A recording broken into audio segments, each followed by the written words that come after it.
rekan-rekan dan peserta lomba pidato yang saya banggakan, serta para hadirin yang telah menghadiri acara dalam rangka perlombaan Maulid Nabi Muhammad SAW di tahun 2023 ini.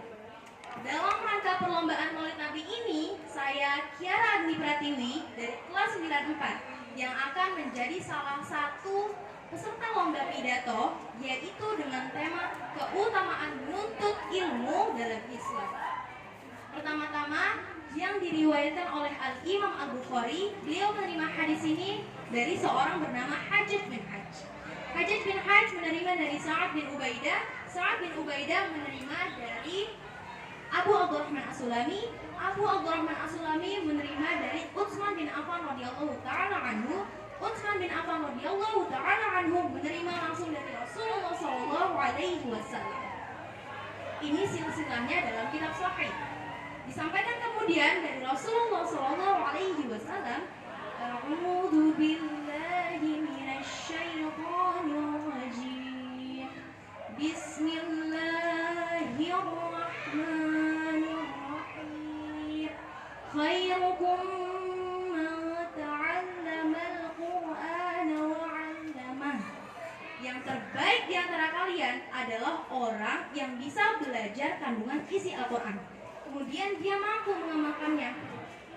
Jadi, jikalau ada orang baik di muka bumi ini, maka di antara yang paling baik itu adalah orang yang mau belajar Al-Quran. Ini mengandung banyak pengertian. Pengertian yang pertama, jika kita belajar Al-Quran dengan benar, maka yang didapat pertama kali itu adalah nilai-nilai kebaikan. Jadi, jikalau antum sudah belajar Al-Quran, apalagi datang ke suatu tempat seperti kajian Talim Islam, ya, setiap pekan tuh antum rajin datang ke sana. Bahkan ada yang naik pesawat, naik kereta, naik sepeda, bis, dan seterusnya, sampai tiba di tempat kajian taklim itu, ya salah satunya pasti untuk belajar Quran.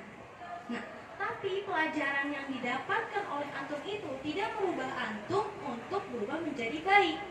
Ya, berarti ada yang salah dari cara dia belajar dan ada yang keliru dengan cara dia menangkap pengetahuan. Sebab seorang yang belajar Al-Quran itu ciri pertamanya kata Nabi langsung yang sampaikan, ciri pertamanya yaitu Al-Quran yang ia pelajari akan merubah kepribadiannya, memiliki sifat dan sikap yang baik dalam kehidupan. Jadi jikalau antum sudah mengaji di suatu tempat kajian, ya, dari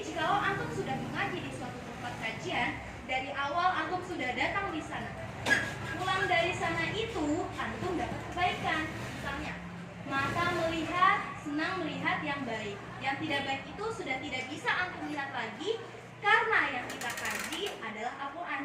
Jikalau antum mendengar, senang mendengar pada yang baik-baik.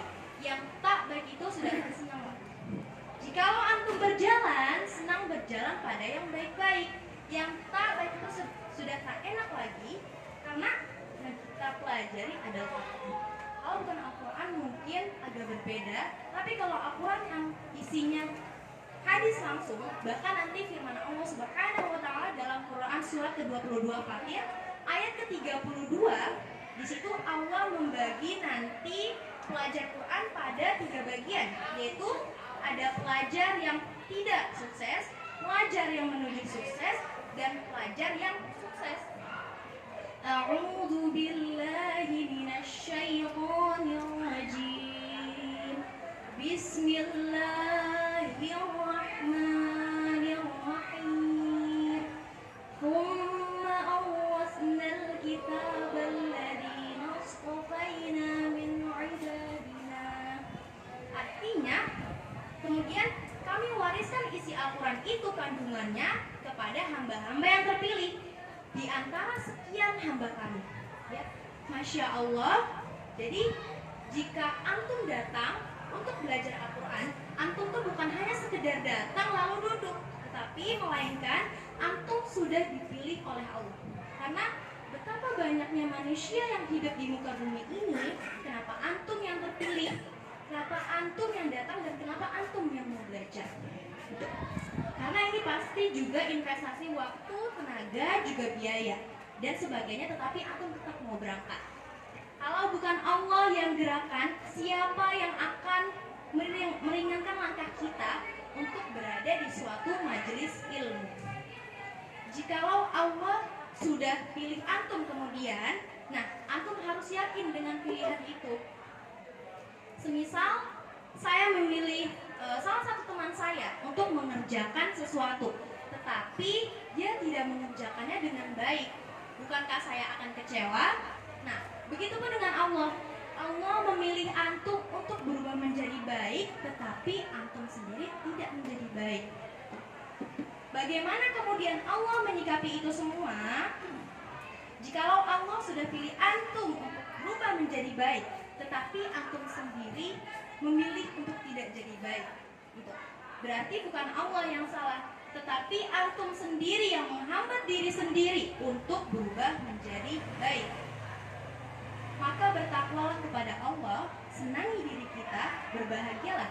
Karena ketika kita sedang boleh berada di majelis ilmu dengan ustadz atau ustazah manapun, nah itu tanda pertama Allah menginginkan kita untuk berubah menjadi baik. Ya, itu ada dalam hadis Al-Bukhari nomor 71. Yang pertama Nabi langsung sampaikan, "May yuridillahu yufaqihu fid-din." Ya, artinya barang siapa yang dikehendaki Allah mendapatkan seluruh kebaikan, maka Allah akan memahamkan dia tentang agama. Kalimat Allahnya indah. Kalau bahasa kita begini,